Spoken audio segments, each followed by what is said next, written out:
Sebab tu ada sebahagian khurafat yang disandarkan kepada kitab Ihya Ulumuddin ni. Kononnya rumah yang menyimpan kitab Ihya Ulumuddin ni akan dijauhkan daripada bala, tak masuk pencuri.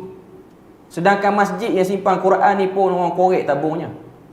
Masjid tuan-tuan ni Quran ada, pun orang korek tabung. Tu Quran. Ni ada orang kata kalau simpan Ihya Ulumuddin ni rumah tak masuk pencuri. Jadi itu antara khurafat yang tersebar.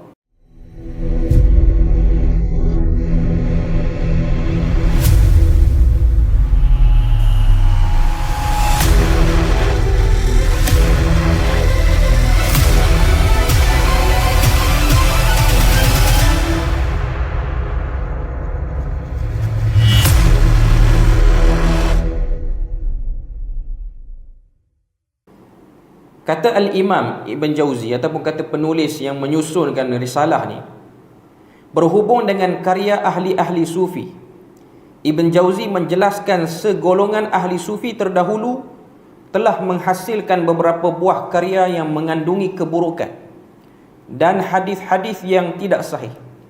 Mereka juga menyuruh melakukan perkara-perkara yang bertentangan dengan syariat, seperti karya Harith Al-Muhasibi, Abu Abdullah At-Tirmizi, dan karyanya dan karya yang lain iaitu Qutul Qulub oleh Abu Talib Al-Makki, dan juga Ihya Ulumuddin oleh Abu Hamid Al-Ghazali At-Tusi.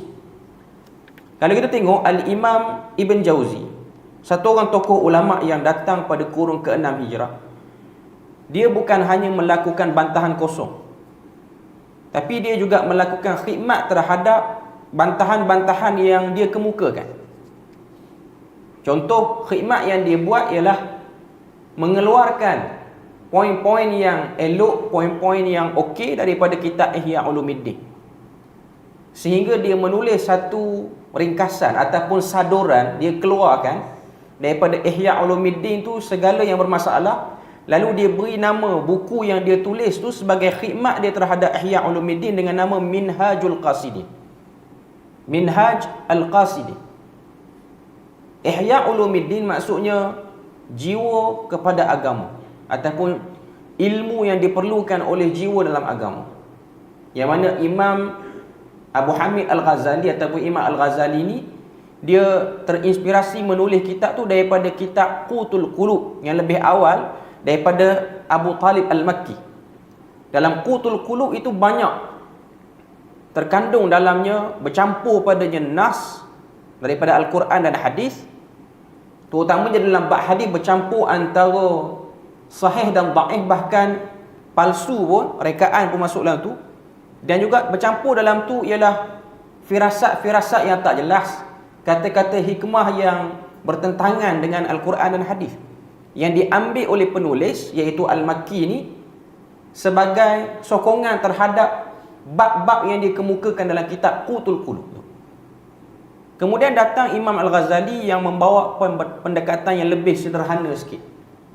Dia tak bawa semua, sebab yang ada dalam Qutul Qulub tu termasuklah perbahasan yang skala dia tu bahrul lahud, maknanya benda-benda yang over, yang dah kita bahas pada bab yang keempat dan ketiga sebelum ni, iaitu al-wajd, membenarkan majlis simak dan segalanya, sebab nak justify kata benda tu boleh.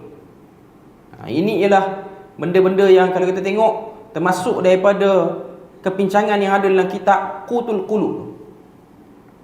Jadi datang Imam Al-Ghazali, dia berusaha untuk kurangkan masalah dalam kitab Qutul Qulub, tapi ternyata Ihya Ulumuddin pun masih lagi syarat dengan hadis-hadis yang tak jelas. Sebab Imam Al-Ghazali kita maklum, dia satu orang tokoh dalam bidang fiqh dan juga usul fiqh.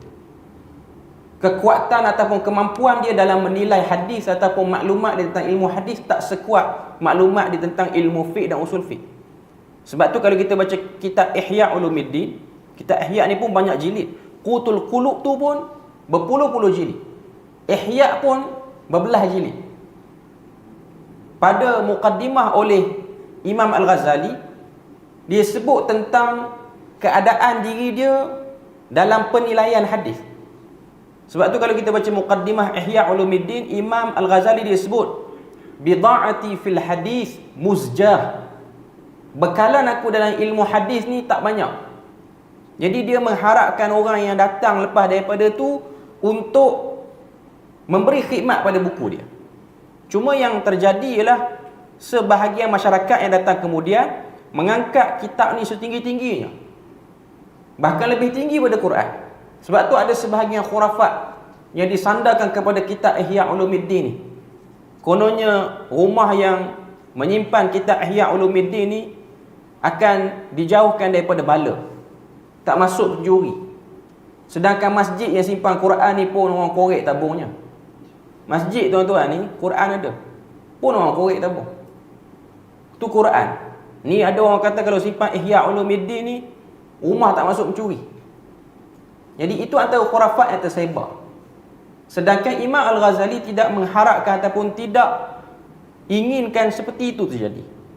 Sehinggalah datang 200 tahun selepas daripada itu ialah Imam Al-Iraqi yang memberi khidmat secara keseluruhan terhadap hadis-hadis yang ada dalam kitab Ihya Ulumuddin. Sebab tu Imam Al-Iraqi dia telah tulis satu kitab nama dia Al-Asfar fi Hamlil Asfar min Takhrijil Ihya. Lembaran-lembaran yang boleh dibawa dalam permusafiran pada menerangkan hadis-hadis dalam kitab Ihya. Cuma dia tak terangkan istilah sufi dan maksud-maksudnya, tapi dia lebih fokus kepada hadis.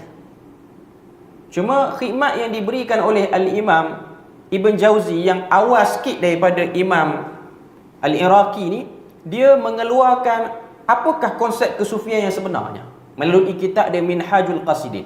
Minhajul Qasidin ni kalau kita tengok lebih kurang 4 ke 5 jilid cetakan. Lepas tu datang ulama yang kemudian lagi, iaitu Ibnu Qudamah Al-Maqdisi. Dia membuat ringkasan kepada Minhajul Qasidin dengan nama Mukhtasar Minhajul Qasidin, yang dicetak dengan 1 jilid saja. Yang ni lagi ringkas, lagi mudah.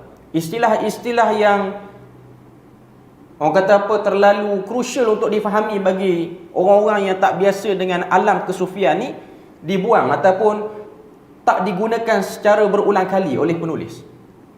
Jadi itu antara khidmat-khidmat yang dilakukan. Maknanya dia bukan jadi bantah, tapi dia datangkan usaha dia, dia cuba buat usaha dia.